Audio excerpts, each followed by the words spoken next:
देवतुल्य भाइयों, मैं माँ शक्ति। आज स्वाध्याय चिंतन का हमारा क्रमांक है 801। दिन गुरुवार, तारीख 30 नवंबर 2023। और आज हमारे बीच में आए हैं आदरणीय एससी सिंह साहब, जो एडिशनल कमिश्नर हैं इनका, वो बीएसएनएल में। और आपका जो विषय है वह है धर्म धारणा प्रकरण, प्रकुनिषद पार्ट 35। अब हम ज्यादा समय न लेते हुए आदरणीय एन के साहब से निवेदन करते हैं कि आज हमारे सिंह साहब बहुत दिनों बाद आए हैं, उनसे दो शब्द कहिएगा ताकि आगे भी समय से आते रहें और जल्दी से अपना प्रतिशत समाप्त करें। आदरणीय साहब। बहुत बहुत धन्यवाद आदरणीय श्री अरविंद शर्मा जी। आज बहुत दिनों बाद हम पुनः एक बार स्वागत कर रहे हैं श्री एस सिंह साहब का। हमें याद है कि जब कोरोना काल की शुरुआत हुई थी तो कुछ लोग ही स्तब्ध थे इस प्लेटफॉर्म के, जिन्होंने अपने उद्बोधन से इसको एक गरिमा प्रदान की थी। उस वक्त उसमें प्रखर रूप से और कहें प्रथम पंक्ति में अपने एस सिंह साहब थे, पांडे जी थे, आर एन पांडे साहब थे। तो इनका हर एक दो दिन बाद होता था और हम लोग बड़े ध्यान से, उस वक्त कोरोना काल में घर में दिन भर रहना और शाम को हमने इंतजार करते थे इनके उद्बोधन का। इस बीच काफी दिनों तक इनके यहाँ पे इस प्लेटफॉर्म पे मुलाकात नहीं हो पाई। आज एक पुनः इनका आगमन हुआ है। हम इनका हृदय की सभी गरिमा के साथ, हृदय की गरिमा जिसे कहते हैं ना, अब इसका अर्थ आप निकालिए, तो उसके साथ इनका स्वागत करते हैं, क्योंकि ये बड़े सुंदर विषय लेते हैं, गहन विषय लेते हैं, गहराई के विषय लेते हैं। उछलापन नहीं होता है इनके उद्बोधन में। इनकी बातें को, एक एक बात को समझना, और फिर इनकी कोशिश रहती है कि उस बात को अच्छे से, बड़े करीने से समझाएं सामने वाले के। कई बार ये देखते हैं जूम में, अगर फेस पे लगता है कि सामने वाले को नहीं समझ में आया तो उसको दोबारा एक्सप्लेन करते हैं। तो चीजों को अपनी तरफ से, जैसे एक शिक्षक की तरह होता है, जैसे आर एन पांडे साहब की भी यही विधा है और सिंह साहब की भी यही विधा है। वो एक शिक्षक की तरीके अपनी बात को चाहते हैं कि सामने वाला एब्जॉर्ब कर ले, उसके व्यक्तित्व में बात उतर जाए, उसका ये प्रयास करते हैं। तो आज हम पुनः इस प्लेटफॉर्म पे श्री एस सिंह साहब का स्वागत करते हैं कि वो आज हमको, हम सबको अपने उद्बोधन से, अपने सुंदर वचनों से और अपने विषय के सार से अभिसारित करेंगे। हम लोग तो बस इंतजार ही कर रहे थे। आपका बहुत बहुत स्वागत धन्यवाद नेब साहब। अब एक बार हम लोग गुरु मंत्र गायत्री महामंत्र के माध्यम से उस चेतन सत्ता से जुड़े और जुड़ करके आज का स्वाध्याय चिंतन का क्रम पूरा करें। ओम भूर्भुवः स्वः तत्सवितुर्वरेण्यं भर्गो देवस्य धीमहि धियो यो नः प्रचोदयात्।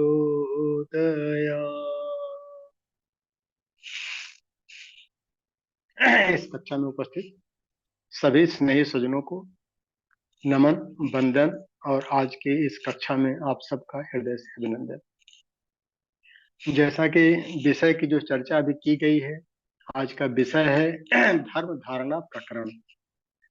तो थोड़ा सा बैकग्राउंड में हम चलें, क्योंकि यहाँ पर हम फ्री स्टाइल में इसलिए नहीं सब्जेक्ट को ले पाते हैं कि एक विशेष टॉपिक पर मैटर चल रहा है और उसकी कंटिन्यूटी में, जैसे अभी अरविंद शर्मा साहब ने कहा, प्रज्ञोपनिषद को पूरा करना है।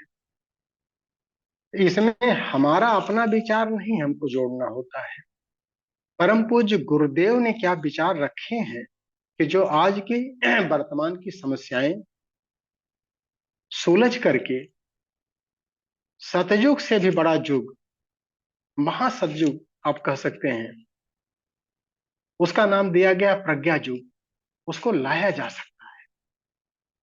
उसके लिए उन्होंने एक विचार दिया है और प्रैक्टिकल करके दिखाया भी है। सिर्फ उस रास्ते पर चल पड़ने की बात है। उसकी जो श्रृंखला है, नाम दिया उन्होंने प्रज्ञोपनिषद, जिसको आज के शास्त्रज्ञ आज के युग की गीता कहते हैं, क्योंकि दर्शन है, यथार्थ है, इसको नकारा नहीं जा सकता। तो इसको जो लिपिबद्ध किया है उन्होंने 6 खंडों में किया है और हर खंड में 7-7 अध्याय है। तो ऑलरेडी 4 खंड हो चुके हैं। जैसा कि नेब साहब ने कहा कि बहुत दिन के बाद सिंह साहब आए हैं आज, तो चूंकि वास्तव में बहुत दिन के बाद आए हैं, तो जो पीछे वाला टॉपिक था उसको थोड़ा सा रिकैप अगर ले लिया जाए, तो 4 खंड तो ऑलरेडी हो चुके हैं ओवर। जो प्रेजेंट चल रहा है ये 5वां खंड चल रहा है, और 5वां खंड में ये आज 5वां अध्याय है। टोटल एक खंड में 7 अध्याय है, तो धर्म धारणा प्रकरण ये 5वें खंड का 5वां अध्याय है। तो 5वां खंड जो है, इसके पीछे गुरुदेव की जो एक समष्टिगत दृष्टिकोण था कि सर्वधर्म समभाव कैसे स्थापित किया जाए, कि सभी लोगों में, चाहे वो किसी भी संप्रदाय के हों, किसी भी रीत प्रचलन को मानने वाले लोग हैं, उनके अंदर समभाव कैसे पैदा हो, उसके लिए क्या कुछ घटक की आवश्यकता पड़ेगी, किस तरह के प्रतिपादनों की आवश्यकता पड़ेगी, उससे संबंधित जो 7 अध्याय रखे गए हैं, जिसमें आत्मिक प्रखरता को कैसे बढ़ाया जाए कि हम सबका सम्मान कर सकें और सबके साथ समन्वय करके एक साथ रह सकें। इसलिए इसमें जो पहला अध्याय लिया गया था वो था कर्म व्यवस्था प्रकरण। और चूंकि ये 17 अध्यक्ष एक सत्र के एक अध्यक्ष हैं और 6 सत्र इसमें दिए गए हैं 6 खंडों में, क्योंकि ऋषि चिंतन के सानिध्य में चल रहा है।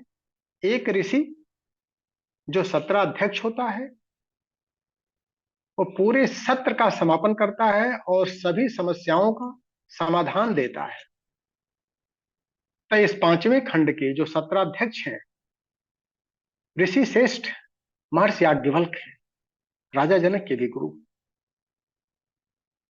और पहले दिन की जो चर्चा हुई थी, उसके जो जिज्ञासु ऋषि हैं, महर्षि भारद्वाज।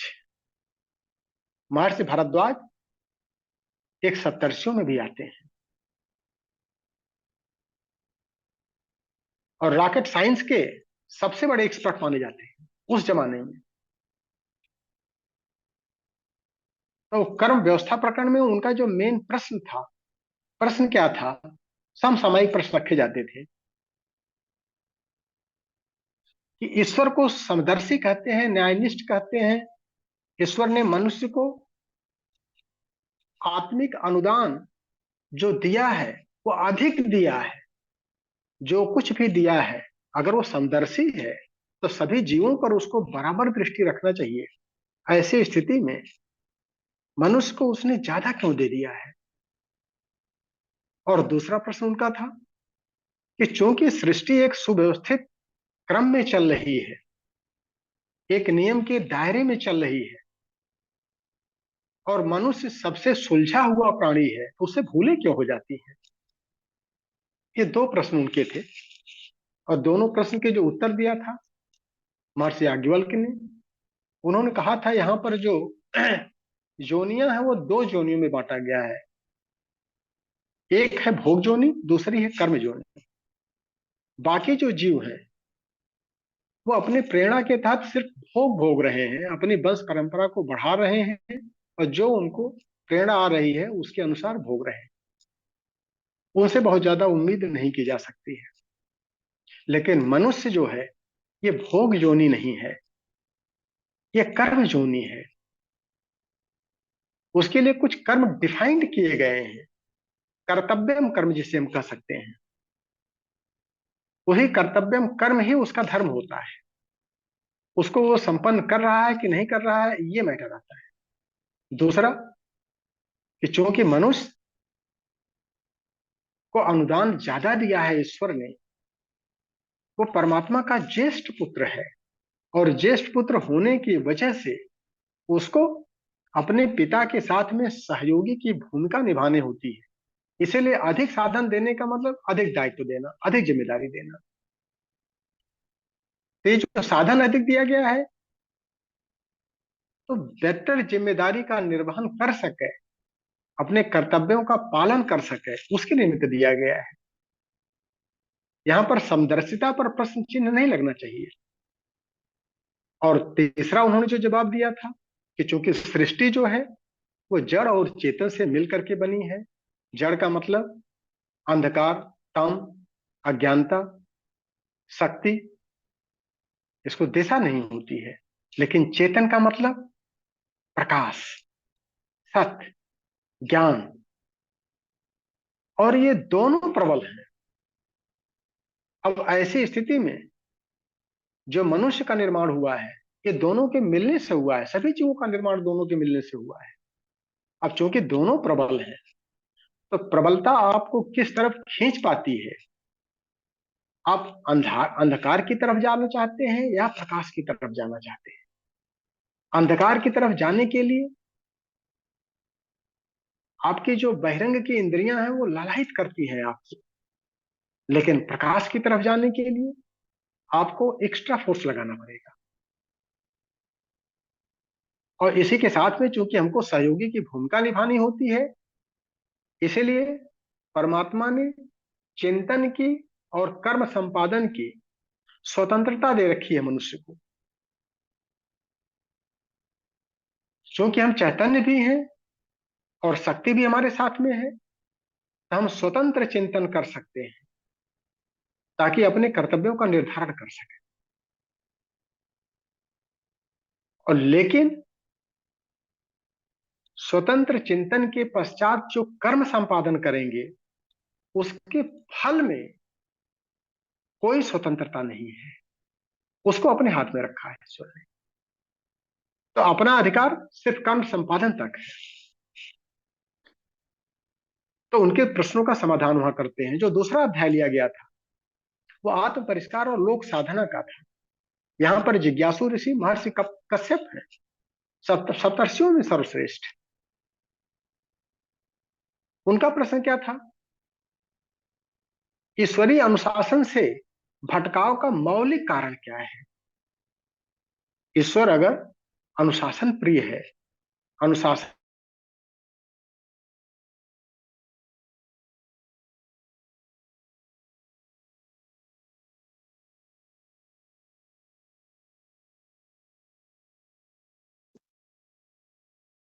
दूसरा, प्रसुप्त क्षमताओं का सुविकास और सुनियोजन का व्यवहारिक उपाय क्या है? अगर हमारे अंदर वो सारी क्षमताएं हैं जो परमात्मा के अंदर है,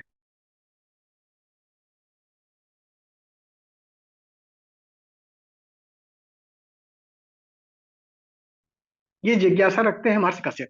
और समाधान क्या देते हैं? पहले प्रश्न का समाधान देते हैं कि मनुष्य शरीर तो धारण कर लिया है। मानव शरीर धारण करना ये बहुत सौभाग्य की बात नहीं है। सौभाग्य की बात क्या है? मनुष्य का अंतःकरण प्राप्त करना। तो अंतःकरण क्या है? वही जीवात्मा का आश्रय स्थल होता है। अंतःकरण आपका कैसा है? और वो अंतःकरण जिसमें हमारी अनंत क्षमताएं, अनंत शक्तियां प्रसुप्त स्थिति में पड़ी हैं, उनको जागृत अगर करना है, विकसित करना है, तो वो भोग के लिए विकसित नहीं हो सकते उस स्तर पर। एक सीमित दायरे में स्तर पर उसके लिए आप विकसित कर सकते हैं। लेकिन अगर ईश्वरीय प्रयोजन को पूरा करने का आपका लक्ष्य है, चैतन्यता आपके अंदर ज्यादा आ रही है, दिशा आपकी सही हो रही है, उस क्षमता का विकास तभी हम कर सकते हैं। इसीलिए वो प्रसुप्त रखी गई है। उपाय क्या है? व्यवहारिक उपाय आत्म परिष्कार। और आत्म परिष्कार के दो चरण। जो हमारे कुसंस्कार हैं, दुष्प्रवृत्तियां हैं, उनको जड़ से निकालना अंतःकरण में पड़ी है, और सत्प्रवृत्तियों को उसके अंदर भरना। मतलब तमस को बाहर करें और सत को अंदर करें। और इसको अगर थोड़ा और व्यवहारिक लिया जाए तो इसको 4 चरणों में किया जा सकता है। दुष्प्रवृत्तियों के उन्मूलन के लिए सतत आत्म समीक्षा, अपनी समीक्षा करने का उसने स्वतंत्र सत्ता हमको दिया है। हमको करना चाहिए। हर जीव नहीं कर सकता है, मनुष्य कर सकता है। आत्म समीक्षा का उद्देश्य क्या है? आत्म सुधार। दूसरा चरण और तीसरे स्तर पर अगर हम आते हैं सत्प्रवृत्तियों के संवर्धन के लिए, तो आत्मनिर्माण, और लास्ट जो स्टेज होता है आत्म विकास। आत्म विस्तार के द्वारा ही आत्म विकास किया जा सकता है, ये इसका व्यवहारिक उपाय उन्होंने बताया। और आत्मिक विकास की परिपक्वता अगर लानी है तो उसके लिए आत्म साधना के साथ में लोक आराधना भी करनी पड़ेगी। आत्म साधना और लोक आराधना दो चीजें होती है। मतलब कि व्यक्ति का लक्ष्य जो है, आत्म साधना मतलब ब्राह्मण बनना, और लोक आराधना मतलब संत बनना। ब्राह्मण कौन होता है? जो अपने को निचोड़ देता है, अपने को पूरी तरह से गला देता है, दुष्प्रवृत्तियों को जड़ से समाप्त कर देता है, तब जाकर के उसको ज्ञान प्राप्त होता है, उसको ब्राह्मण कहा जाता है। और संत जब ब्राह्मणत्व को धारण कर ले तो अपने को लुटा देना समाज के निमित्त, लोक आराधना। तो साधना जो होती है आत्म साधना वो ब्राह्मणत्व है, और लोक आराधना अगर हम नहीं करेंगे तो परिपक्वता हमारी प्रगाढ़ नहीं हो पाएगी। ये उन्होंने व्यवहारिक स्वरूप दिया, जिसका टॉपिक का नाम था आत्म परिष्कार और लोक साधना। महर्षि कश्यप की जिज्ञासा शांत होती है। फिर तीसरे दिन का जो सत्र रखा जाता है वो होता है व्यवहारिक तपोयोग का। और व्यवहारिक तपोयोग में महर्षि जरत्कारु हैं जिज्ञासु ऋषि, उन्होंने क्या जिज्ञासा रखी थी कि तप योग से उच्च लक्ष्यों की प्राप्ति हेतु शक्ति का सर्वमान्य नियम क्या है, और जन सुलभ तप योग का स्वरूप क्या है जिसको जन सामान्य कर सकता है। हर व्यक्ति तप के नाम से भागता है, लेकिन अगर जन सामान्य को तप कराना हो ताकि कहाँ बताया है? वो अपने उच्च लक्ष्यों को हाँ? प्राप्त कर सके, कौन उसके सा निमित्त। लोकेशन? सुना ना? हाँ। सर माइक माइक को थोड़ा सा ऑफ करें, कुछ नॉइज आ रही है, किसी का माइक ऑन है। और उसका समाधान क्या देते हैं? एक तो कहते हैं कि जन सामान्य के लिए 12 तपश्चर्याएं उन पर चर्चा हुई थी। उसमें आस्वाद था, तितिक्षा थी, कर्षण था, साधना तप था, गव्यकल्प था, प्रदातव्य था, निष्कासन तप था, ब्रह्मचर्य तप था, मौन तप था, चांद्रायण तप था, अर्जन तप था। इस तरह से कुल मिलाकर के 12 साधारण तपश्चर्याएं जो जन सामान्य कर सकता है और एक शानदार जीवन जी सकता है। लेकिन जिसको विशिष्ट कर्म संपादित करना है, उस परम सत्ता का विशिष्ट सहयोगी बनना है, उसके लिए उच्च स्तरीय साधनाएं। और उच्च स्तरीय साधनाओं में दो साधनाएं, एक पंचकोश की और दूसरा कुंडलनी जागरण की। पंचकोश और कुंडलनी जागरण के माध्यम से हम अपने व्यक्तित्व का आमूल चूल परिवर्तन कर सकते हैं, और वो सारी शक्ति को जो प्रसुप्त कंडीशन में हमारे अंदर पड़ी हुई है उसको पूरी तरह जागृत कर सकते हैं, ताकि उसका सदुपयोग और सुनियोजन अपने उन्नयन के लिए, समाज के उन्नयन के लिए, सृष्टि के संचालन के लिए उसका सदुपयोग भी कर सकें। दूसरा उन्होंने कहा था कि त्रिपुरासुर के चक्रव्यूह में जो हम लोग फंसे हुए हैं, इसको भवबंधन नाम दिया गया है। ये त्रिपुरासुर कौन सा है? वासना, तृष्णा और अहंता, लोभ, मोह और अहंकार। इस भवबंधन से बाहर निकलना बहुत जटिल काम होता है, और इसके लिए आत्म संघर्ष करना पड़ता है, आत्म प्रतीक्षा करनी पड़ती है, आत्म संयम करना पड़ता है।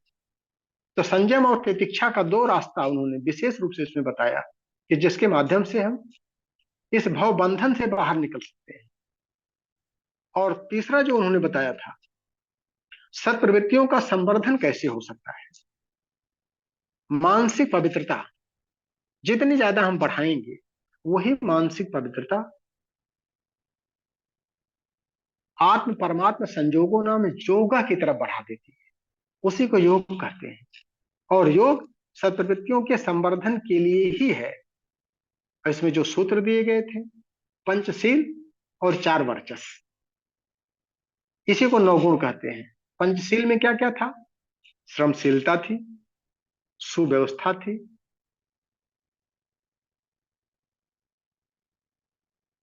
मितव्ययता भी थी, शालीनता और सहकारिता।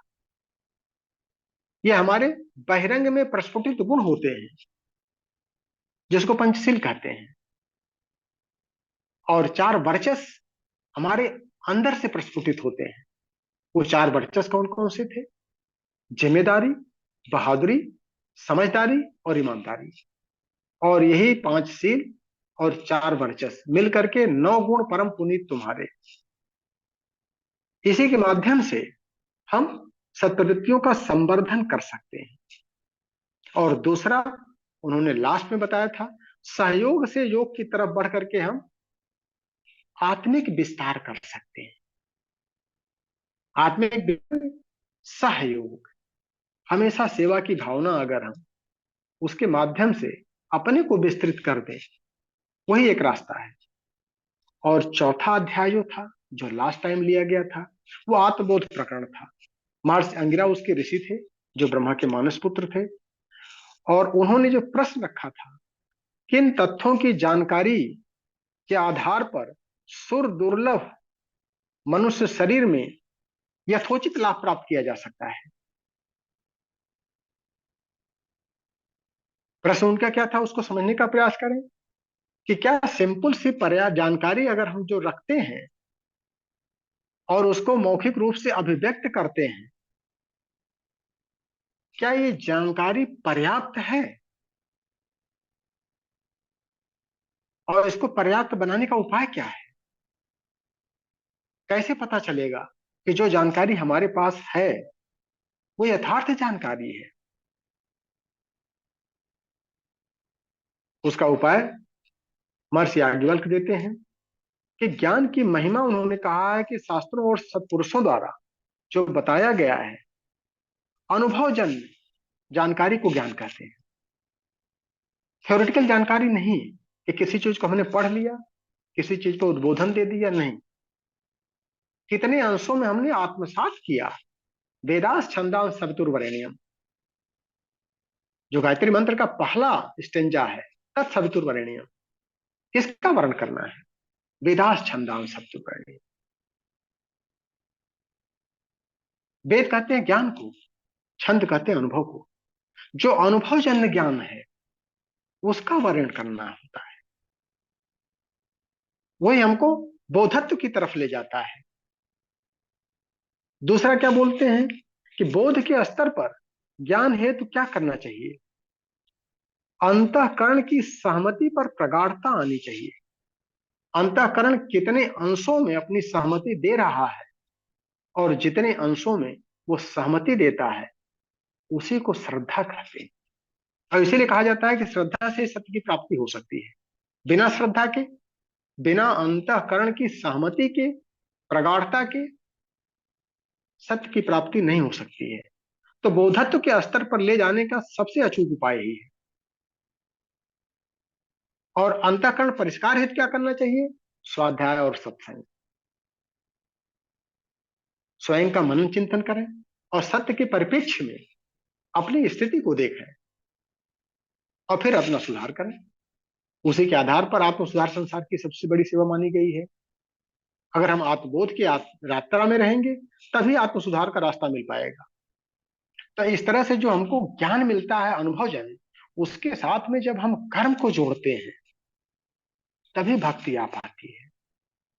तो ज्ञान योग के साथ में जब कर्म योग का समन्वय होता है और तभी भक्ति योग उत्पन्न होता है। और भक्ति योग का मतलब क्या होता है? आत्मत सर्वभूतेषु। उसको जब हम आत्मसात करके और इस संसार में चल पड़ते हैं तो वस्तुतः कुटुंबकम की भावना स्वतः जागृत होती है और उसी से हमको आत्मबोध होता है और पूर्णता की प्राप्ति होती है। अब हम आते हैं आज के विषय पर, जो 5वां है सब्जेक्ट, 5वें दिन, धर्म धारणा प्रकरण। अब आज के ऋषि कौन है? महर्षि याज्ञवल्क्य तो 17 अध्यक्ष हैं। और आज के जिज्ञासु ऋषि हैं महर्षि कौंडिन्य। तो महर्षि कौंडिन्य जो प्रश्न पूछते हैं, जिज्ञासा रखते हैं, वो क्या जिज्ञासा है, उसको हम समझने का प्रयास करें। देश काल परिस्थितियों के अनुरूप जो समस्या आती है, उस समस्या के समाधान के लिए जो विचारवान लोग होते हैं, समस्या की एनालिसिस करते हैं, फिर एक जस्टिफाइड प्रश्न उठाते हैं, और जो त्रिकालदर्शी होते हैं, जिसका अंतःकरण परिष्कृत हो चुका है, ऐसे लोग उसका यथार्थ समाधान देते हैं। इस देश काल में जो समस्याएं हैं, सत्राध्यक्ष महर्षि याज्ञवल्क्य ने सभी श्रोताओं से कहा कि जो 4 कक्षाएं हो चुकी हैं, 4 दिन के 4 सत्र हो चुके हैं, उन 4 में जो प्रसंग आए हैं, कर्म व्यवस्था प्रकरण, आत्म परिष्कार लोक साधना प्रकरण, व्यवहारिक तपोयोग प्रकरण और आत्मबोध प्रकरण, इन प्रसंगों से संबंधित, इनसे आधारित अगर कहीं कोई जिज्ञासा बनती है तो उसको रखा जाए, ताकि उसका समग्रता में समाधान दिया जाए, समाज के निमित्त, विश्व के निमित्त। समस्या क्या है? समस्या जो आ रही है, जो जिज्ञासु ऋषि के मस्तिष्क में एनालिटिकल अप्रोच की बात निकल रही है, कि धर्म जो सदियों से चला आ रहा है, अनंत काल से आ रहा है, अनंत काल तक रहेगा, उसका स्वरूप तो नहीं चेंज होना चाहिए। और ईश्वरीय सत्ता जो पूरे सृष्टि का निर्माता और सुसंचालक है, वो भी एक ही होगा। सभी मत मतांतर कहते हैं हाँ एक है, एक है, एक है। तो जब दोनों एक है, तो ऐसी स्थिति में जो विभिन्न संप्रदाय, समुदाय, वर्ग, मान्यताएं, विचारणाएं, प्रचलन चल रहे हैं, इसमें मतैक्य क्यों नहीं है? एक मान्यता क्यों नहीं बन पा रही है ईश्वर को लेकर के, धर्म को लेकर के? और मतैक्य नहीं है, इसकी वजह से ये भ्रम जंजालों में सारे संप्रदाय, सारे वर्ग उलझ जाते हैं, और उसका परिणाम क्या निकलता है कि वो सही दिशा में नहीं जा पाते हैं, और जो जीवन का लक्ष्य है उससे भटक जाते हैं, और जीवन में हर क्षण लहूलुहान और परेशान और बेचैन रहते हैं। ये समस्या है। अब इस पर जो प्रश्न बनता है, प्रश्न उन्होंने ये पूछा कि विराट सत्ता का सार्वभौम मान्यता क्या है? वो विराट सत्ता अगर एक ही है, तो उसकी सार्वभौम मान्यता क्या है जिसको सभी लोग एडॉप्ट कर सके? धर्म का शाश्वत स्वरूप क्या है? अध्यात्म का विज्ञान सम्मत व्यवहारिक प्रतिपादन क्या है जिसको हम विज्ञान की कसौटी पर कस सकें? जो अध्यात्म सबके लिए सुलभ हो सके। और वो क्या उपाय है कि जो जन सामान्य है, इन भ्रांतियों में जहां पर वो परेशान है, विचलित है, इन भ्रांतियों से दूर होकर के लक्ष्य की तरफ बढ़ सके। और लक्ष्य क्या है? शांति और सद्गति। हर व्यक्ति चाहता है कि उसकी शांति चिरस्थायी बनी रहे, उसकी अंतिम गति सत्य की तरफ जाए, भटकाव न रह जाए उसकी लाइफ में, पश्चाताप कहीं न रह जाए, उसको भी गर्व का अधिकार है। ये प्रश्न उन्होंने रखा है धर्म की शाश्वतता पर, सनातन स्वरूप पर, आध्यात्मिकता के ऊपर, जिसका वैज्ञानिक प्रतिपादन किया जा सके, जन सामान्य जिससे लाभ उठा सके, वो क्या है? सत्राध्यक्ष महर्षि याज्ञवल्क्य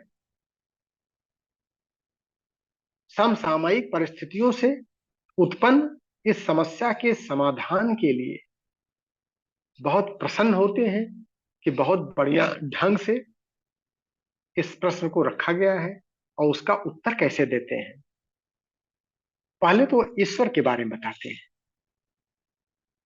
कि जो ईश्वरीय सत्ता की बात आती है, सृष्टि का जो संचालक है उसका क्या स्वरूप है। पहले तो बोलते हैं सर्वव्यापी है, सब जगह समान रूप से व्याप्त। और इस पर अगर हम चिंतन करें, सर्वव्यापी है, न्यायकारी है, सृष्टि का सुसंचालक है, उसका कोई रूप नहीं है, कोई आकार नहीं है, सब कुछ उसी का रूप, सारा आकार उसी का है। महानतम शक्ति से संपन्न सत्ता है और अंततः कहते हैं अपरिभाषित है। ऐसी स्थिति में ईश्वर के स्वरूप को जानने के लिए अगर उसके एक एक शब्दों पर मनन चिंतन किया जाए तो अपना अंतःकरण परिचित स्वतः होने लगता है। सर्वव्यापी है वो, जो सत्ता सर्वव्यापी है। और अगर हम उस सत्ता को देखना चाहें, हर व्यापक सर्वत्र समाना, तो जब सर्वत्र व्यापी है तो वही दिखना चाहिए, उसके अलावा कुछ और दिखना ही नहीं चाहिए। तो उससे फायदा क्या होगा? हमारे अंदर भेद दृष्टि समाप्त होने लगेगी। अभी हमारे अंदर भेद दृष्टि है, किसी को हम बड़ा मानते हैं, किसी को छोटा मानते हैं, कोई ऊंच है, कोई नीच है। ये जो डिफरेंसेस क्रिएट किए हैं अपने मानस में, ये अज्ञानता के चलते हैं, क्योंकि ईश्वर को हम समझ नहीं पा रहे हैं। दूसरा, वो न्यायकारी है, न्याय होकर के ही रहेगा। जो कुछ भी हम अपने चिंतन में लाएं, अपनी भावना में लाएं, अपने विचारणा और अपने कर्म में लाएं, उसका फल सुनिश्चित सिद्धांतों पर आधारित है, वो मिलेगा ही मिलेगा। उसमें कोई भटकाव नहीं है, क्योंकि वो उसी के हाथ में है, नियामकत्व उसके अंदर है, वो नियम व्यवस्था से बंधा हुआ है। इसलिए परम पूज्य गुरुदेव ने प्रज्ञा युग लाने के लिए जो उन्होंने एक सरल सूत्र दिया है, सत संकल्प सूत्र, 18 सूत्रों में पहला सूत्र इतना पावरफुल है कि उस पर जितना ही चिंतन किया जाए उतना ही आंतरिक पवित्रता बढ़ती रहती है। ईश्वर को सर्वव्यापी और न्यायकारी मान करके उसके अनुशासन को अपने जीवन में उतारेंगे। इसका मतलब अनुशासन महत्वपूर्ण है, वो न्यायकारी सत्ता है, नियामक सत्ता है, सर्वव्यापकत्व उसके अंदर है, प्रभुत्व उसी के अंदर है, लोकेश है, वो पूरे समष्टि का मालिक है। वो उसकी न्याय व्यवस्था से हम बच नहीं सकते। तो करना क्या पड़ेगा? उसको पाने के लिए, उसको जानने के लिए उसके अनुशासनों को अपनाना पड़ेगा। जो दूसरा सूत्र परम पूज्य गुरुदेव ने दिया है, पहला अनुशासन क्या है? शरीर को भगवान का मंदिर मानेंगे। उस ईश्वर का मंदिर कहाँ है? ये शरीर है जिसको उसने दिया है। करना क्या है शरीर के लिए? ये शरीर जब उसका दिया हुआ है, उसका मंदिर है, इस पर हम अपना अधिकार कैसे जमा लेते हैं? आत्म संयम और नियमितता के द्वारा आरोग्य की रक्षा करेंगे। इस शरीर को पूरी तरह से शारीरिक, मानसिक और आत्मिक स्तर पर निरोगी बना करके रखना, ये पहला अनुशासन है। और ये कैसे निरोगी रहेगी? आत्म संयम और नियमितता। अगर हम अपने को माने कि हम भोग जोनी वाले नहीं है, कर्म जोनी वाले हैं, तो हमारे कर्तव्य कर्म निर्धारित किया गया है परमात्मा द्वारा। हमको क्या करना है? और वो चीज कैसे आ सकती है? आत्मसंयम के द्वारा। आत्मसंयम कब करना है? नियमित रूप से करना है। आत्मसंयम और नियमितता के द्वारा आरोग्य की रक्षा करेंगे, और कोई रास्ता नहीं है ईश्वर को जानने का, उसको पाने का। एक ही रास्ता है, उसके अनुशासनों को मानना, अपने आचरण में उतारना। बाकी वो स्तुति से और निंदा से वो प्रभावित नहीं होता है। हम कुछ भी कर लें, कितना भी पूजा पाठ कर लें, कितना जप तप कर लें, उसको गाली दें न दें, उसकी तारीफ करें, प्रशंसा करें, इसका उसके ऊपर कोई प्रभाव नहीं पड़ेगा। हम सतही स्तर पर भले प्रभावित हो, लेकिन जो आंतरिक साह्यता है वो अनुशासन से ही प्रभावित हो सकती है। ये ईश्वर की विराटता है। जब ईश्वर के इस स्वरूप को लेकर के चलेंगे तो सभी वर्गों में, सभी संप्रदायों में एक हाईएस्ट कॉमन फैक्टर मिलेगा। दूसरा, धर्म की परिभाषा उन्होंने जो दिया, धर्म क्या है?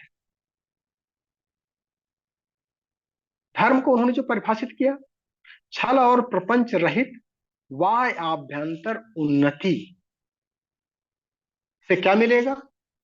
अभ्युदय और निश्रेयस।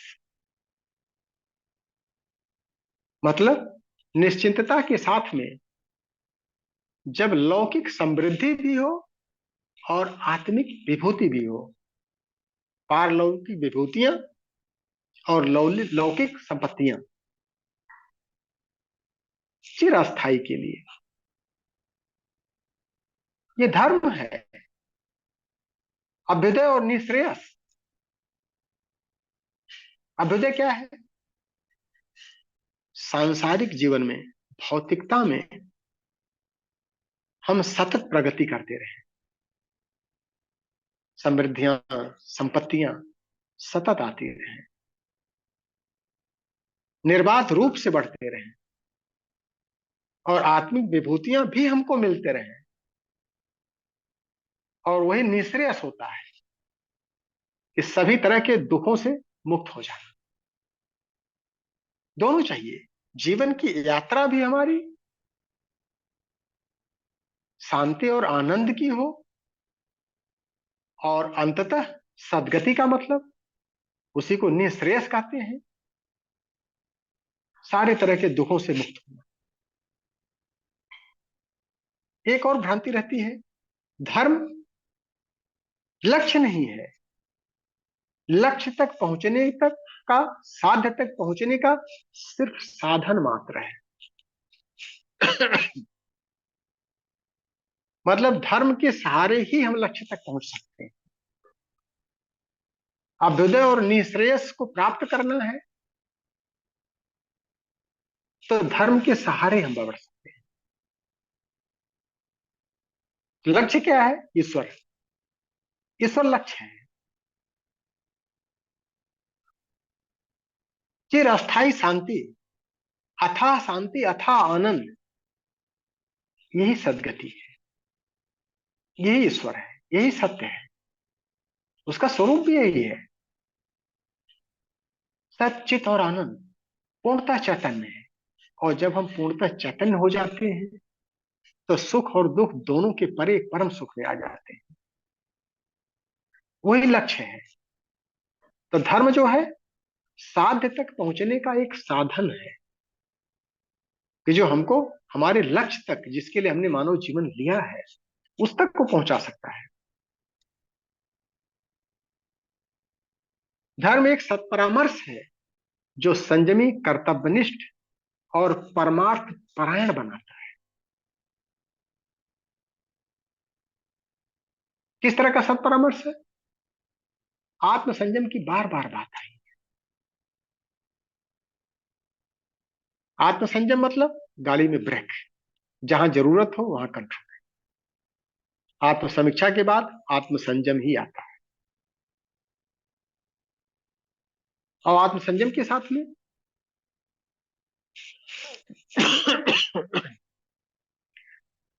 क्योंकि शक्ति आएगी संयम से, और शक्ति का सुनियोजन होना चाहिए, इसलिए कर्तव्य निष्ठा जरूरी है।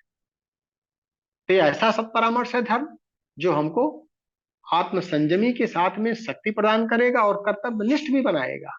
और कर्तव्यनिष्ठ का उद्देश्य क्या है? परमार्थ परायणता, वही लक्ष्य है।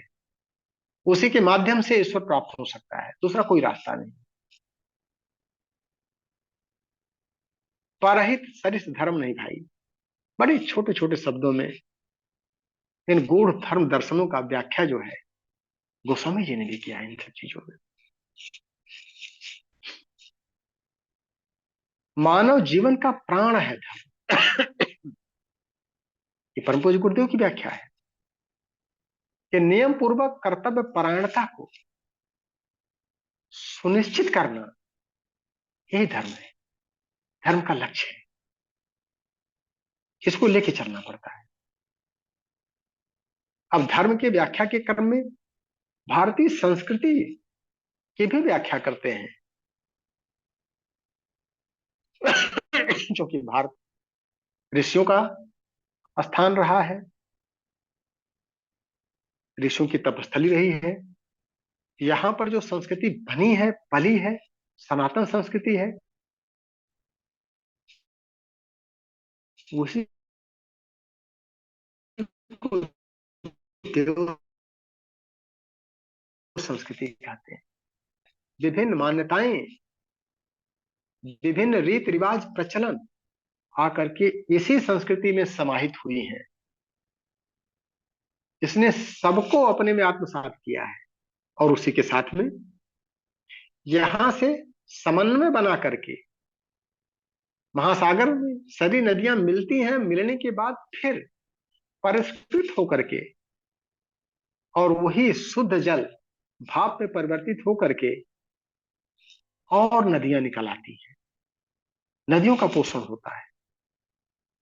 तो इसमें सारी संस्कृतियां आके समाहित भी होती हैं और यहां से परिष्कृत होकर के नई नई मान्यताएं, नई विचारणाएं, नए ग्रुप, नए संप्रदाय निकलते हैं, निखरते हैं, बढ़ते हैं।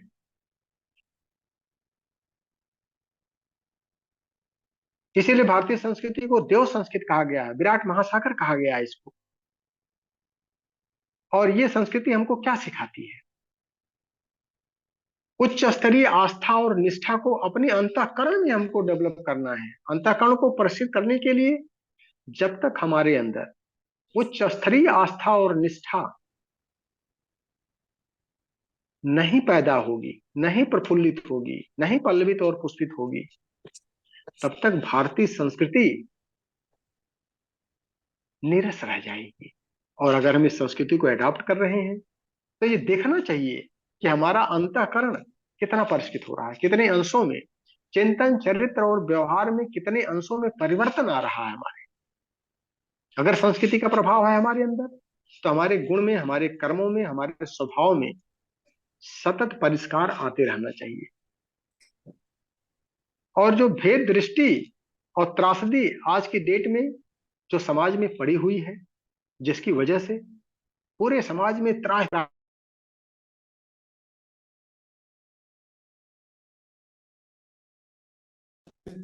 चल रही है, इससे फुर्सत मिल करके और भारतीय संस्कृति जो है वो अंतःकरण को परिष्कृत करते हुए अंततः भक्ति प्रदान करती है।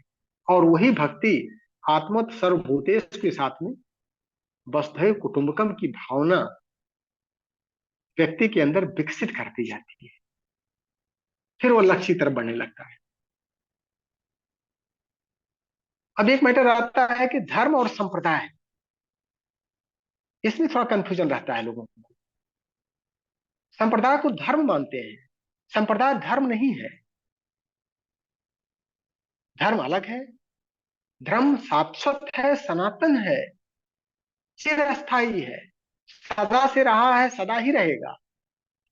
लेकिन संप्रदाय देश काल परिस्थितियों के अनुरूप जो हमारे प्रचलन होते हैं, रीति रिवाज होते हैं, हमारी मान्यताएं होती हैं, हमारी आचरण संहिताएं होती हैं, हमारी पूजा पद्धतियां होती हैं, रहन सहन के तरीके होते हैं, वो उसको संप्रदाय की बाउंड्री में बांधा जा सकता है, वो परिवर्तनशील है। इसको अगर हम एक संगति बनाएं तो धर्म को हम संस्कृति से तो जोड़ सकते हैं, लेकिन संप्रदाय को सभ्यता से जोड़ना पड़ेगा। तो जो संबंध संस्कृति और सभ्यता में है, वही संबंध धर्म और संप्रदाय में है। जो संबंध आत्मिकी और भौतिकी में है, वही संबंध धर्म और संप्रदाय में है। भौतिकी परिवर्तनशील है, हर क्षण परिवर्तित होती रहती है, लेकिन आत्मिकी शाश्वत है, सनातन है, चिरस्थायी है। तो धर्म हमको समग्रता में, हमारे व्यक्तित्व में निखार लाएगा। और धर्म परायणता क्या है? एक बड़ा महत्वपूर्ण सूत्र दिया है परम पूज्य गुरुदेव ने इसमें, कि धर्म परायणता जो है वो आस्तिकता, आत्मावलंबी और कर्तव्यनिष्ठ अनुशासित बनाने के लिए हमको धर्म परायण बनना पड़ेगा। और धर्म परायण बनने का तरीका क्या है? जो इंपॉर्टेंट सूत्र उन्होंने दिया है त्रिपदा गायत्री का, वो यही है कि आस्तिकता, आध्यात्मिकता और कर्तव्य, आध्यात्मिकता, आस्तिकता, धार्मिकता और आध्यात्मिकता, तीनों का समन्वित स्वरूप जब एकनिष्ठ हो जाए व्यक्ति के अंदर, उसको धर्मपरायण कहते हैं। तो धर्मपरायण व्यक्ति के लिए क्या क्या आवश्यक है? 3 घटक है। व्यक्ति को आस्तिक होना पड़ेगा, पहले उसको धार्मिक होना पड़ेगा, फिर आस्तिक होना पड़ेगा, फिर आध्यात्मिक होना पड़ेगा। धार्मिकता की परिभाषा क्या दिया हमने? कर्तव्य निष्ठा, कर्तव्य परायणता को ही धार्मिकता कहते हैं। इसको थोड़ा सा और खोला जाए तो व्यक्तिगत कर्तव्य और सामाजिक उत्तरदायित्व को अगर कहना हो एक लाइन में, तो इसको धर्म बोलते हैं। कि चूंकि हम मनुष्य हैं, ईश्वर के राजकुमार हैं, सृष्टा के सहयोगी हैं, तो हमारा अपने प्रति क्या कर्तव्य बनता है और समाज के प्रति उत्तरदायित्व क्या बनता है, राष्ट्र और सृष्टि के प्रति क्या दायित्व बनता है, उस दायित्व का अगर हम निर्वहन कर रहे हैं निष्ठापूर्वक, तो हम कर्तव्यनिष्ठ कहलाएंगे या धार्मिक कहलाएंगे? बहुत क्लियर परिभाषा धार्मिकता की है। धार्मिकता से, किसी पूजा पाठ से, किसी और रीति रिवाज से, किसी मान्यता से कोई लेना देना नहीं है। दूसरा, उन्होंने आस्तिकता को परिभाषित किया, ईश्वरीय अनुशासन को आत्मसात करना। और अगर हम ईश्वर के अनुशासन को आत्मसात करेंगे तो हम ईश्वर बनेंगे, हमारे आचरण में ईश्वरत्व पैदा होगा। और ईश्वर क्या करता है? आहर निशम सेवा महे, रात दिन वो सत्कर्मों में अपने को सुनियोजित कर देता है। तो जो रात दिन अपने को सत्कर्मों में सुनियोजित कर रहा है, वो व्यक्ति कह सकता है कि हम आस्तिक हैं। उसके आचरण में परिलक्षित होना चाहिए। और तीसरा है आध्यात्मिकता। आध्यात्मिकता क्या है? आत्मसत्ता की सामर्थ्य, उसकी गरिमा को महसूस करना और उसका परिष्कार करना। बार बार हम कहते हैं सभी, जो शक्ति परमात्मा में है वही शक्ति हमारे अंदर है। तो हमारे अंदर कहाँ दिखना तो चाहिए, हम उसके ऊपर विश्वास नहीं करते हैं। हमको अपने विश्वास को दृढ़ता के साथ जमाना पड़ेगा कि हाँ, वो शक्ति हमारे अंदर है। और उस शक्ति को लाने के लिए आत्म परिष्कार संसार की सबसे बड़ी सेवा है। और जब हम आत्म परिष्कार की दिशा में बढ़ते हैं तो मानवोचित व्यवहार करते हैं और आत्म गौरव को महसूस करते हैं। इसी को आध्यात्मिकता कहते हैं। और जब तीनों का समन्वय होता है और समन्वय के साथ में जब हम एक निष्ठ होते हैं, अपने आचरण में उसको उतारने लगते हैं, तो हम धर्मपरायण कहलाते हैं। और इस तरह के धर्मपरायण व्यक्ति को वर्तमान की समस्याओं के समाधान के लिए अग्रदूत बन करके उनको समाज में आगे आना पड़ेगा। सिर्फ वाणी की विलासता से, उपदेश से, प्रवचन से वो तो ढेर सारे तथाकथित धार्मिक लोग कर रहे हैं, वो ईश्वर गुणों को अडॉप्ट नहीं कर रहे हैं, अपने बिजनेस को चला रहे हैं, वाणी की विलासता को कर रहे हैं। उससे प्रज्ञा युग नहीं आ सकता है। आचरण में उतारना पड़ेगा, एक निष्ठ बनना पड़ेगा, अपनी निष्ठा को प्रबल करना पड़ेगा, तब जाकर के वर्तमान की समस्याओं का समाधान आ सकता है। और महर्षि कौंडिन्य ने एक लास्ट प्रश्न पूछा था कि इस शाश्वत धर्म का जो सिद्धांत सूत्र है, जो एक जन सामान्य एडॉप्ट कर सके, वो क्या है? उसके लिए महर्षि याज्ञवल्क्य 5 युग्म बताते हैं।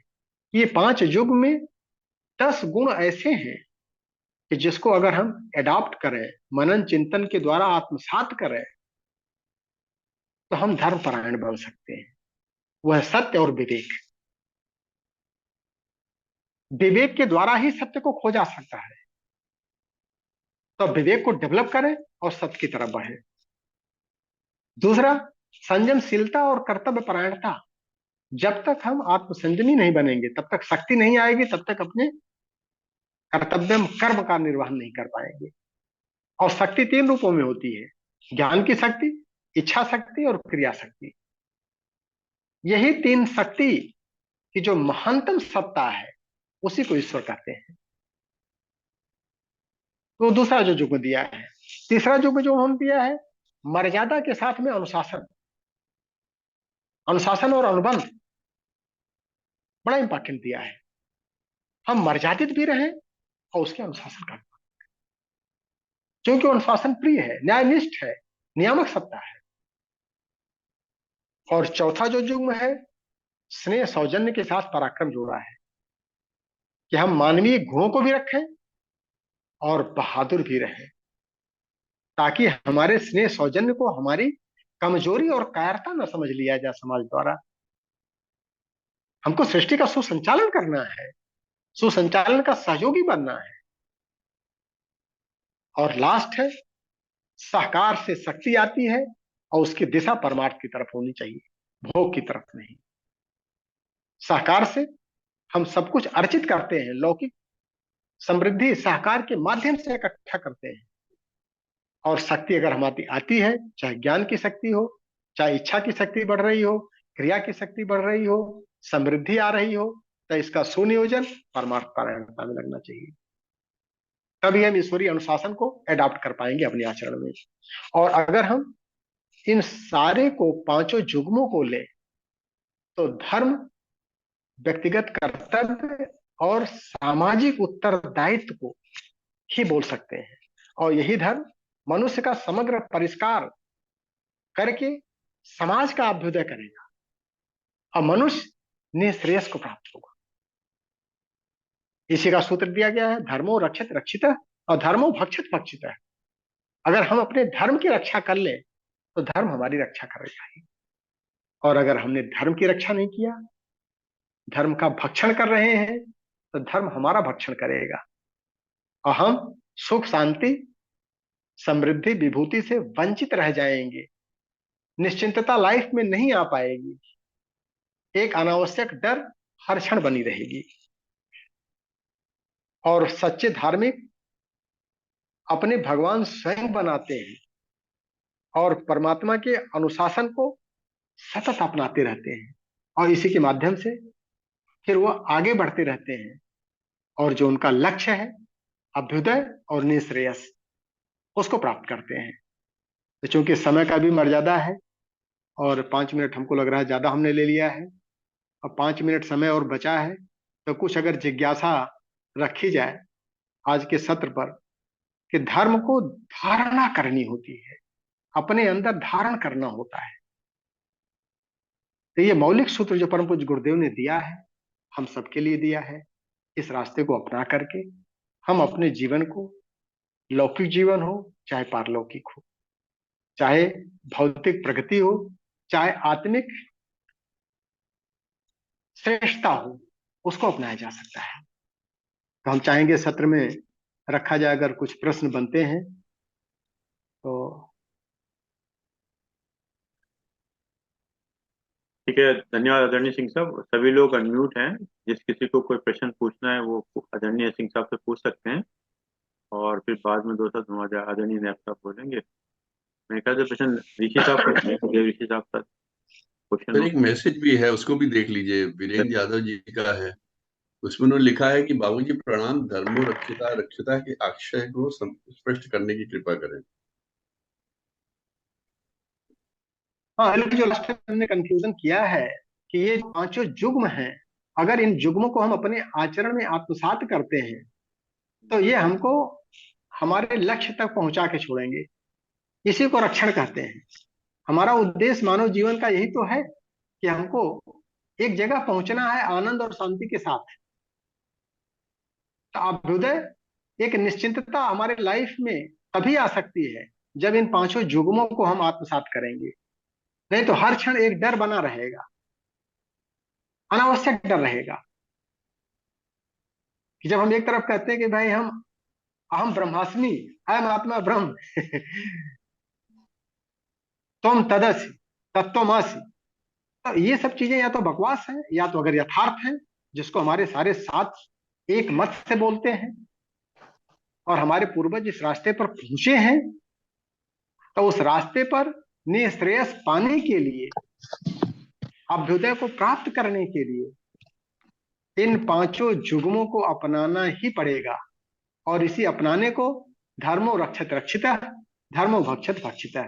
जब हम इसका भक्षण करेंगे, अनुशासन और अनुबंध है, मान लिया संयमशीलता और कर्तव्य परायणता है, हमने संयम नहीं अपनाया तो शक्ति नहीं आएगी, और शक्ति नहीं आएगी तो कर्तव्य नहीं कर पाएंगे। न ज्ञान की शक्ति रहेगी, न इच्छा की शक्ति रहेगी, न क्रिया की शक्ति रहेगी। और जब शक्तिहीन हो जाएंगे, और परमात्मा सर्वशक्तिमान है, तो फिर तो हम बंध के जाएंगे। हम उसका भक्षण कर रहे हैं तो हमारा भक्षण करेगा। अगर स्नेह सौजन्य नहीं रखेंगे तो फिर हमारी आत्मिक पवित्रता नहीं बढ़ेगी, और पात्रता का विकास नहीं होगा तो पराक्रम नहीं आ पाएगा, और पराक्रम नहीं होगा तो फिर हम कर्तव्य कर्म नहीं कर पाएंगे। तो मूल उद्देश्य जो है कि व्यक्तिगत कर्तव्य और सामाजिक उत्तरदायित्व को प्राप्त करने के लिए जिस ज्ञान की, जिस इच्छा की, जिस क्रिया की जरूरत है, उस शक्ति को अपनाने के लिए इस दसों को अपनाना पड़ेगा, दसों को अपने आचरण में डालना पड़ेगा। और जब तक इसका खाना नहीं खाएंगे तब तक ताकत नहीं आएगी। इसको जैसे छोड़ देंगे तो ये हमारा भक्षण कर देगा। सिंह साहब, पिछली बार जो आपने 34वां भाग लिया था, उसमें सर भी आपने उस आत्मबोध वाला, जी उसमें भी उसमें भी लास्ट में आपने यही बोला था, तो जी आत्मबोध अहम ब्रह्मास्मि पे ही खत्म होता है। जब सर, आत्मबोध हो उसको जाए, उसको उसको सर बोलने का विषय नहीं है, उसको आत्मसात करने का विषय है। नहीं नहीं, मैं आपका बता रहा हूँ, वही अंत में वही आ जाता है जो आज आज अंत में आया। आज भी वही आया भी सर आत्म परिष्कार करके ही अहम ब्रह्मास्मि हो। मैं उतना ही एग्जैक्टली, शक्तिशाली हूँ, हाँ उतना ही शक्तिशाली हूँ। बिल्कुल बिल्कुल ठीक है सर, बिल्कुल ठीक है। और जब हाँ तक हमारा आत्म परिष्कार नहीं होगा, बिल्कुल बिल्कुल। तो इसलिए आत्म लक्ष्य परिष्कार, लक्ष्य में सर वही है कि आत्मिक पवित्रता को इतना बढ़ाया जाए। बस आंतरिक बस पवित्रता बस जो अंतःकरण है, बस जितना अंतःकरण, बस पवित्रता बढ़ेगी उतने पात्रता का विकास होता जाएगा। बस बस बस बस। तो इधर पवित्रता बढ़ी, उधर शक्ति बढ़ी, और और उसी धर्म शक्ति से। प्रधानता भी आचरण में उतारने पे आती है। जब आप आचरण की बात बात करते हैं तभी आती है, जी, तभी ये ठीक प्रैक्टिकल ठीक। करने का है सर, ये सारी चीजें प्रैक्टिकल करने की है। हमको भी करना हाँ चाहिए, अपने बिल्कुल है। परिवार में सभी बच्चों को भी बोलने से कराना पढ़ने चाहिए। से कुछ नहीं, मतलब है आपने जीवन में उतारना है आनंद जी, और प्रैक्टिकल शांति। कितना हमने किया। देखो, दो दो चीजें आपने बोली हैं, लक्ष्य भी शांति और आनंद ही है अंत में, और कुछ नहीं है। शांति और जी आनंद जी है। जी हाँ बिल्कुल। ये आदरणीय सिंह साहब, जो अभी बात आप कह रहे हैं ना, पवित्रता आंतरिक, तो जिसमें भी एक शब्द आपने इस्तेमाल किया, मानसिक पवित्रता। तो कई बार हम ये देखते हैं कि मानसिक पवित्रता हमारी दिखाई नहीं देती है। जैसे व्यभिचार है, व्यभिचार जो है सामने वाला वो तो दिखाई दे जाएगा, और मानसिक व्यभिचार हम लोग करते हैं वो दिखाई नहीं देता। तो इसको कैसे हम पवित्र बनाएं, मतलब कैसे इसको से हम अपना अंकुश लगाए, बड़ा नैरो लेवल का ये चीज होता है, जो चीज हमें समाज नहीं में दिखाई नहीं नहीं, बिल्कुल सर नैरो लेवल का बिल्कुल नहीं है। हमको बाहर नहीं देखना होता है, क्योंकि धर्म के रास्ते में हमको अंदर देखना होता है। हमारी यात्रा आंतरिक शुरू हो जाती है जब आध्यात्मिकता की बात जहां आई। अभी आध्यात्मिकता वही तो हुआ। धार्मिकता, धार्मिकता हम बहिरंग में करते हैं। उसके बाद आस्तिकता, सब अंदर है, सब कि अंदर। कितना हम अनुशासन को मान रहे हैं, उसको आस्तिकता कहते हैं। ये कहना नहीं कि हम तो सारे भगवानों को मानते हैं, नहीं जी, किसी को नहीं मानते हैं आप। आपने अनुशासन कितना अपनाया अपने जीवन में, जितने अंशों में आपने अपनाया, उसी को आस्तिकता कहते हैं। बिल्कुल। और जब तीसरा नंबर आता है आध्यात्मिकता का, तो हमारी अंतर की यात्रा शुरू हो जाती है सर। आत्मिकी की जर्नी होती है। और आत्म सुधार संसार की सबसे बड़ी सेवा है। और आत्मा कहाँ रहती है? अंतःकरण में। तो मन, बुद्धि, चित्त, अहंकार, तीनों को साफ करना होगा। और तीनों में सबसे कमजोर मन ही तो है। मन से ज्यादा पावरफुल बुद्धि है, बड़ी कुटिल होती है सर। और बुद्धि को भी अगर आपने शुद्ध कर लिया, तो जो चित्त है, जिसको स्तब्ध मन कहते हैं, उस स्तर पर महीन चीज शुरू होती है। और सबसे ज्यादा महीन की बात जब आती है तो अहंकार पर आती है, क्योंकि सबके केंद्र में अहंकार है कि हमने अपने प्रति क्या मान्यता बना रखी है। और वही अहंकार हमारे चित्त का नियंत्रण करता है, वो चित्त बुद्धि का नियंत्रण करता है, और बुद्धि मन का नियंत्रण। हम मनोमय कोष में जाते हैं। इसीलिए हमने कहा कि उच्च स्तरीय साधना में जो परम पूज्य गुरुदेव ने बताया है गायत्री साधक के लिए, कि शुरुआती दौर में साल 2 साल के लिए हम जप, हवन, यज्ञ, ये सब ध्यान, ये सब करें। लेकिन जैसे साल 2 साल हमारा हो जाए, तो उन्होंने गारंटी लिया है 2 घंटा प्रतिदिन अगर व्यक्ति हमारे कहे पर दे दे, तो सामान्य व्यक्ति 10 साल के अंदर उस लक्ष्य तक पहुंच सकता है। उसकी गारंटी गुरुदेव ने लिया है, रास्ता बता दिया है पंचकोश।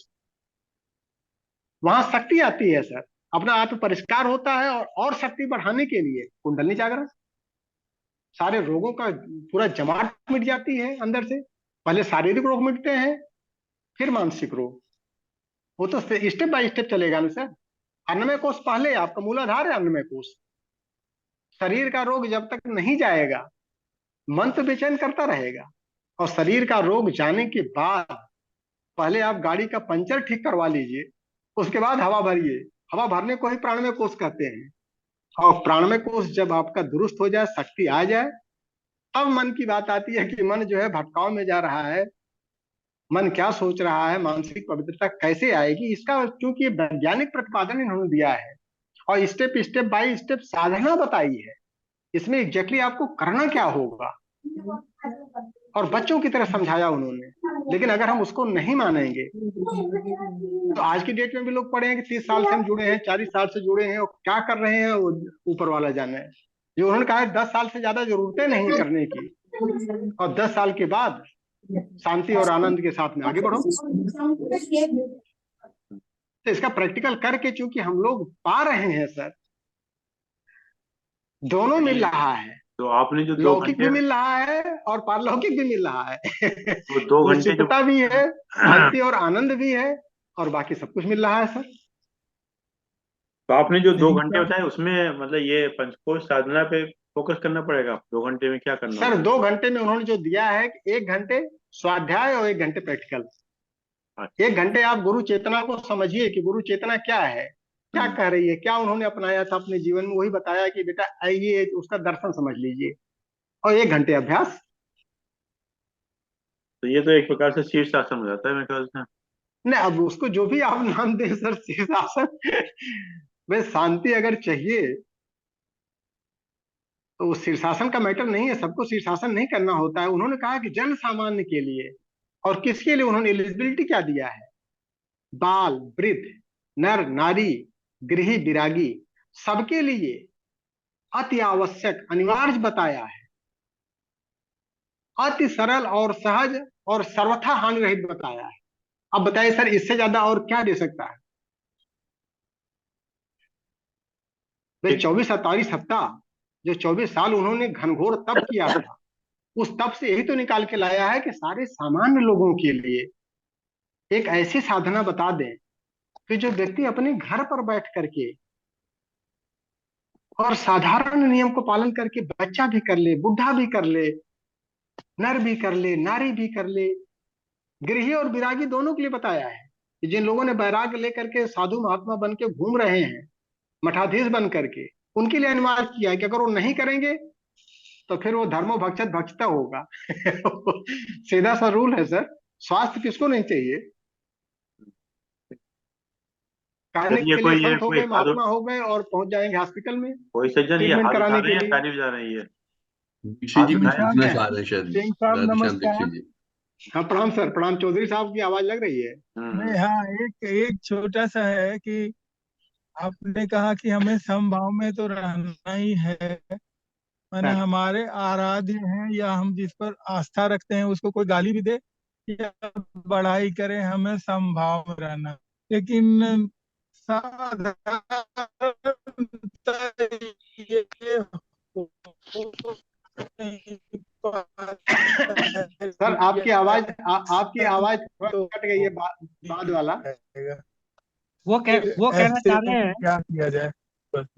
वो कहना चाह रहे हैं भाई, दूसरे लोग जैसे इनका रेफरेंस ये होगा कि जैसे अभी किसी ने कहा सनातन धर्म को बर्बाद कर दें, खत्म कर दो, इसको नष्ट कर देंगे हम। इनका जी रेफरेंस जी वहीं से है। तो कोई जी हमें हमें हमारे हमारे विश्वास को या आस्था को तो देना, तो सिंह साहब का एक ही होगा भाई, आप अपने आप को करो, बाकी जो मर्जी करें उसकी परवाह मत करो। सिंह साहब बताइए इनको इसके बारे में जरा। नहीं सर, इसको तो आप बहुत देखे हैं, मतलब कि जब आप ईश्वर स्वरूप होने लगते हैं, हाँ जी, हाँ जी। आपका स्तर ऊंचा हो जाता है। बस बस बस। और जब स्तर ऊंचा हो जाता है तो समस्या का समाधान आपको दिखाई पड़ता है, न कि समस्या में उलझना। अगर एक व्यक्ति मान लीजिए भटका हुआ है, एक ग्रुप भटका हुआ है, एक संप्रदाय भटका हुआ है, तो उसको वार्तालाप के जरिए नहीं समझाया जा सकता है। वार्तालाप की एक पहुंच होती है ना सर। अब वार्तालाप के माध्यम से पहुंचा सकते हैं। वो और तैयारी अगर नहीं। वार्तालाप से पहुंच नहीं है, अगर रोग बड़ा है तो बड़ा ऑपरेशन करना पड़ेगा।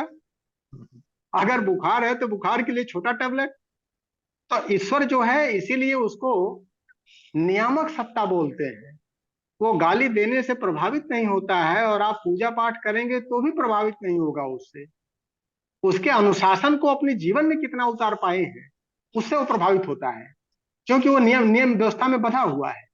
इसीलिए धर्म के लक्षण में स्नेह सौजन्य के साथ पराक्रम भी दिया गया है। और पराक्रम में वो सारे गुण आते हैं सर। राम के अंदर ये दोनों गुण था। प्रेम भी करते थे, सबरी के साथ में उन्होंने स्नेह सौजन्य किया, और रावण के साथ भी प्रेम किया, लेकिन पराक्रम वाला। उसमें क्रोधित नहीं चौधरी हुए थे। चौधरी साहब आंसर मिल गया। पराक्रम, आपको दम भी रखना है, डरना भी नहीं है। जब जब नहीं तो शत्रु फिर सामने तो आपको। कमजोर हो जाएंगे सर हम, अगर हाँ खाली उसकी बात लेके चलेंगे। धर्म धर्म का मतलब कि ऐसा नहीं है कि कमजोर है, धर्म हमको मजबूत बनाता है सर। भाई राम को लीजिए, कृष्ण को लीजिए, उन्होंने सबको मतलब कि तारा भी है, चाहे वो उसको निगेटिव वाला हो चाहे वो पॉजिटिव वाला हो, दोनों में समत्व भाव रखा है। हमको उसी समत्व भाव में रह करके, हमको ना ईड़ा में जाना है ना पिंगला में जाना है। हमको हमेशा सुषुम्ना में रहना है। जरूरत हो तो ईड़ा में चले जाइए, फिर लौट आइए, और जरूरत हो तो पिघला में चले जाइए। क्या बात। या तो चंद्रमा को पकड़ लीजिए, जरूरत हो तो सूरज को पकड़ लीजिए, आग उगल दीजिए, लेकिन आप प्रभावित मत होइए। आपके अंतःकरण की शांति प्रभावित नहीं होनी चाहिए। अपने कर्तव्य कर्म को करना है। जहां मर्डर करना है मर्डर करिए, उसमें किसने मना किया है? धर्म कहता है। वैदिक की हिंसा हिंसा न हो, एक तो परिभाषा दी गई है। हाँ, पूरा पूरा गीता गीता भी यही कहती है, मारना तो सर मारना ये भैया। तो पूरा पूरा पूरा ग्रंथ का, पूरा धर्म का निचोड़ ही यही है। बिल्कुल बिल्कुल बिल्कुल। बहुत हम अच्छा जब आंसर धर्म को दिया। कमजोर ये मान लेते हैं, जब हम जोड़ते नहीं हैं कि मारने हाथ ही जोड़ना क्यों है। क्यों सिंह साहब, आपका मतलब मारने से मतलब उसके विचारों को काटने से मतलब है ना, एक विचार से दूसरे विचार को काटना ना। जैसली सर, नहीं, जहां जैसी हाँ, कोई आवश्यकता गलत हो, इंटरप्रिटेशन विचारों को निकालना ना विचारों इसको। से हाँ काटा जा सकता है बस। सर। हम्म, एक जैसे विचार से गीता का दूसरे विचार युद्ध को जो काटना है, है। टोटल टोटल आंतरिक युद्ध हुआ है। जी और बहुत जब ही हम अपने मैग्नेटिज्म को बढ़ा लेंगे तो अपने आप जो है लोग सीधे समर्पित होते जाते हैं सर। अपने चुंबकत्व को बढ़ाने के लिए ही तो गुरुदेव ने कहा है कि बेटा अपने चुंबकत्व को बढ़ाओ, लोग प्रभावित हो जाएंगे। और हमारी वाणी में अगर वो ताकत नहीं रहेगी तो फिर तो विलासिता होती रहेगी। चल रहा है, सारी दुकानें चल रही अपने अपने स्तर पर।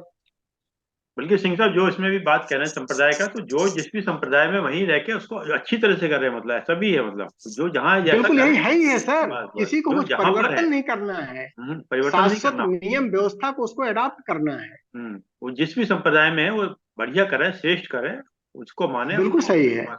नहीं नहीं उसको उसको परिवर्तन नहीं वो करना आपको होता है। वो आपको काटने के लिए आता है, तो आप पराक्रम दिखाइए। सर ये पूरे का धर्म धारणा प्रकरण में धर्म जो है वो शाश्वत एक ही है, बस बस। और संप्रदाय जो है देश काल परिस्थितियों के अनुरूप जो है उनके रीति रिवाज अलग अलग हो सकते हैं, लेकिन धर्म सबके एक होंगे। मानव धर्म। और वही एक ही धर्म है ही है सर। सर सर आप कोई भी धर्म ले लीजिए, धर्म कामन तो है। हिंदू धर्म ले लीजिए, मुस्लिम धर्म ले लीजिए, इस्लाम ले लीजिए, क्रिश्चियन धर्म ले लीजिए, धर्म कामन है। तो वसुदेव यहाँ पर कुटुंबकम, व्याख्या जो है वसुदेव धर्म की हुई है, वसुदेव धर्म कुटुंबकम सब में कामन है। वसुदेव कुटुंबकम का आप ठीक, चलिए आदरणीय नायब तो साहब, मानते ही हैं, लेकिन जो दूसरे चलिए आदरणीय नायब साहब। बड़ी सुंदर चर्चा चल रही थी, हमें बड़ा आनंद आ रहा था सुनने में। और हमारे प्रश्न जो थे वो अब मैं अगले इनके एपिसोड में पूछूंगा, क्योंकि बातों से बातें निकलती हैं, तो जब आप चर्चा नहीं करते सर, हैं तो जी नई जी नई रखा शंकाएं जा होती सकता हैं है और सर, उनका कोई दिक्कत निर्मूल नहीं। भी होता चला जाता है, सिंह साहब कह निर्मूलन रहे हैं आप होता रख चला लीजिएगा, जाता अपने प्रश्न रख लीजिए, आप कह रहे हैं सिंह साहब। है। नहीं सर, अब अगली नहीं बार सर, रखेंगे, अगली बार रखेंगे। वो प्रश्न हमेशा के लिए सामयिक रहेंगे, नहीं बिल्कुल हर ठीक है, चर्चा बिल्कुल में ठीक है सर, बिल्कुल वही प्रश्न है, कोई नया प्रश्न नहीं है सर। तो बेसिक बिल्कुल सही क्वेश्चंस है सर। रहते हैं कहीं, सातवें जैसे भी आप घूम फिर के वही रहते हैं सर। इन्होंने कहा कि मुस्लिम धर्म भी है, कुछ लोग कहते नहीं वो धर्म और मजहब अलग होता है, वो संप्रदाय है, ये है, तो ये सब चीजें, तो ये प्रश्न नहीं था, मतलब उसमें डिफरेंट ओपिनियंस हैं। और लेकिन आज आपका जो धर्म के ऊपर एक अच्छा उद्बोधन था, मैं यहाँ का 35वां भाग था प्रज्ञोपनिषद पर, धर्म धारणा प्रकरण। 34 भाग आपने पहले इस विषय पे दिए हैं, उसमें आपने शुरू में उसका एक बैकअप भी कहा जाए, एक तरीके से सबको रिवाइव भी करा दिया क्लास में। करीब 25-26 मिनट तक मैं देख रहा था, 25-26 मिनट तक आपने रिव्यू क्लास ली थी जो पिछली क्लासेस थी, उसके बाद फिर आपने आज की तारीख में चर्चा की एक नया धर्म के विषय में, कि धर्म को कैसे धारण किया जाए और धर्म को कैसे निभाया जाए। इसमें दो चीजें बहुत अच्छी रही। एक तो आपने कहा कि जो वाणी विलासिता वाली बात है उस तरफ मत जाइए, और ये हमें लगता है कि हम लोग इस मामले को पहचानने में बड़े कमजोर साबित होते हैं, कि कौन गुरु वाणी विलास कर रहा है, कौन गुरु वाक्य में आपको धर्म की तरफ ले जा रहा है, कौन अपना हित साध रहा है और कौन आपके हित की बात कर रहा है।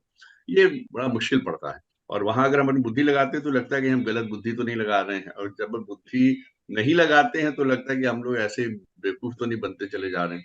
दूसरी, आपने आत्म संयम की बात की कि वो ब्रेक लगाना जरूरी है। बात सही है कि अगर आपको अपनी गाड़ी स्पीड से चलानी है तो ब्रेक्स की बहुत आवश्यकता होती है, और जब तक आप संयम का ब्रेक नहीं लगाएंगे तो आपकी धार्मिकता कह लें, आपका सदाचरण कह लीजिए, आपकी आस्तिकता कह लीजिए, या आपका भगवान की तरफ जाने की तरफ जो रास्ता आपने अपनाया, आध्यात्मिकता कह लीजिए या ज्ञान बुद्धि कह लीजिए, जो भी कह लीजिए सर, उसमें स्पीड नहीं पकड़ सकते। तो कहीं ना कहीं आत्म संयम, और आज शर्मी शर्मा साहब ने एक बड़ा सामयिक प्रश्न किया कि ये मानसिक जो संयम है कह लीजिए, व्यभिचार, ये बहुत कॉमन चीज है, मतलब इसको आप नकार नहीं सकते, ये जीवन का एक बहुत बड़ा हिस्सा है। और कहीं ना कहीं दिन में एक आध बार ऐसा कुछ ना कुछ दिमाग में असंतुलन सा आता है, और वाकई में वहां पर संयम की बहुत आवश्यकता है। जहाँ आत्म संयम की बात आती है, मुझे लगता है जहां भी मानसिक व्यभिचार खाली आप सेक्सुअल चीजों से नहीं ले सकते, आप किसी का नुकसान पहुंचाने की बात सोचते, वो भी मानसिक व्यभिचार है। जो धर्म के अनुसार नहीं है उसके विपरीत करने की बात, या जो नियमानुसार नहीं है उसके विपरीत करने की बात भी मानसिक व्यभिचार है। वहां पर आत्म संयम की बहुत आवश्यकता होती है, और मुझे लगता है कि जो जो सर हम इस आत्म संयम को पकड़ते चले जाएंगे, आत्म संयम रखेंगे, और जहां जहां जरूरत पड़ती है वहां ब्रेक लगाते चले जाएंगे, तो सर मानव धर्म तो यही है। और मानव धर्म, हम लोग मानव होते चले जाएंगे, मनुष्य होते चले जाएंगे, और अंतिम लक्ष्य यही है कि हम लोग मानव धर्म को अपनाएं और मनुष्य बने। आपके आज के उद्बोधन के लिए सर आपका बहुत बहुत धन्यवाद, बड़ा सुंदर उद्बोधन रहा, और बड़े दिनों बाद आपकी इस तरह की वाणी समझाने वाली जो थी उसको सुना। और हम आपसे आग्रह करेंगे कि अब ये 35 के बाद 36वां 37वां आप होपफुली हर हफ्ते एक हम लोग के साथ इस तरह क्लास में बैठेंगे और इस तरह की चीजों को समझाएंगे। अगर कहीं आप में इसके विपरीत स्थिति आ रही है तो आप भी आत्म संयम का पालन करके हफ्ते में एक बार जरूर आइए। ये 6 महीने बाद आए बोलने हैं। के लिए आपका बिल्कुल सही सर, साढ़े बिल्कुल। 6 अच्छे महीने बाद उद्बोधन आए के लिए हैं। आपका बहुत बहुत धन्यवाद sir. Thank you. Singh sir 6.5 महीने बाद आए हैं। जी हाँ, बहुत 7-5 को आए थे पिछली बार। सर आदरणीय हमने सामने कह दिया, मौका नहीं देंगे। 7-5 आदरणीय नरसर, जो आप बात कह रहे थे ना, इसमें क्या होता है, क्या है, हम बोलते कुछ है, सोचते कुछ है, करते कुछ है, होता कुछ है। ये बड़ा नहीं नहीं ऐसी इनमें ऐसी कम्बिनेशन बात नहीं नहीं होता है। कई बार। मतलब ये देखिएगा, जहां हमें दिक्कत आती है ये है साहब, क्योंकि हमारा जब दोहरा आचरण होता है ना सर, ये चाहे अध्यात्म हो चाहे किसी भी जगह हो, मतलब इसमें नुकसान सामने वाले का नहीं, नुकसान हमारा ही होता है। नहीं सर, देखिए आपने इसमें 4 चीजें कही है। बोलते कुछ है, सोचते कुछ है, करते कुछ है, होता कुछ है। बोलते कुछ है, सोचते कुछ है, ये हमारा सर दोहरा आचरण है। और करते कुछ है, वो हमारे उस वक्त की परिस्थिति के अनुसार होता है। होता कुछ है, वो ईश्वर ने जो करना है वही होना है। उसमें ना आपका कंट्रोल है ना हमारा कंट्रोल। अब आप बिल्कुल ये सही अपनी है। स्तरीय जो चीजों को एक स्तरीय बना सकते हैं, लेकिन आप होना क्या है उसमें ना आपका नियंत्रण है ना किसी और का नियंत्रण है। उसको तो एक्सेप्ट करना पड़ेगा जो हो रहा है। बैठे बैठे हम बात कर रहे हैं, विश्वास चली जाए सर, उसमें मेरा नियंत्रण थोड़ी है। सर धन्यवाद, धन्यवाद आदरणीय एचके सर, धन्यवाद आदरणीय एस सिंह साहब, आपने समय निकाल समय दिया। और धन्यवाद जूम के सभी लोगों का जिन्होंने समय निकाल के समय दिया। और जैसे कि एक विचार के साथ और 3 बार ओम के साथ अपनी बात को समाप्त करते हैं। आज का विचार बहुत छोटा सा है। खामोश होने में, खामोश होने में या खामोश रहने में फर्क होता है। खामोश होने में और खामोश रहने में फर्क होता है। खामोश इसलिए होते हैं जब किसी की बात बुरी लगती है। खामोश इसलिए होते हैं जब किसी की बात बुरी लगती है। खामोश इसलिए रहते हैं ताकि किसी को मेरी बात बुरी ना लगे। बहुत बढ़िया, खामोश बहुत इसलिए बढ़िया। रहते हैं ताकि किसी को मेरी बात बुरी ना बहुत सुंदर। लगे। आइए इस बात को क्या कहते हैं।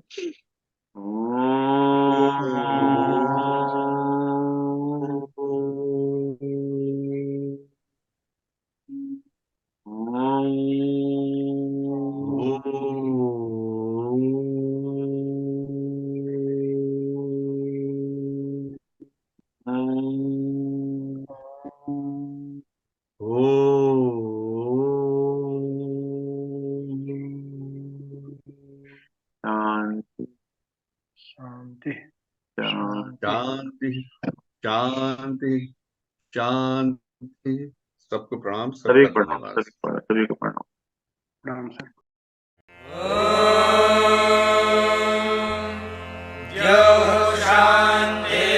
शान्तिरन्तरिक्षं शान्तिः पृथिवी शान्तिरापः शान्तिरोषधयः शान्तिः वनस्पतयः शान्तिर्विश्वे देवाः शान्तिर्ब्रह्म शान्तिः सर्वं शान्तिः शान्तिरेव शान्तिः।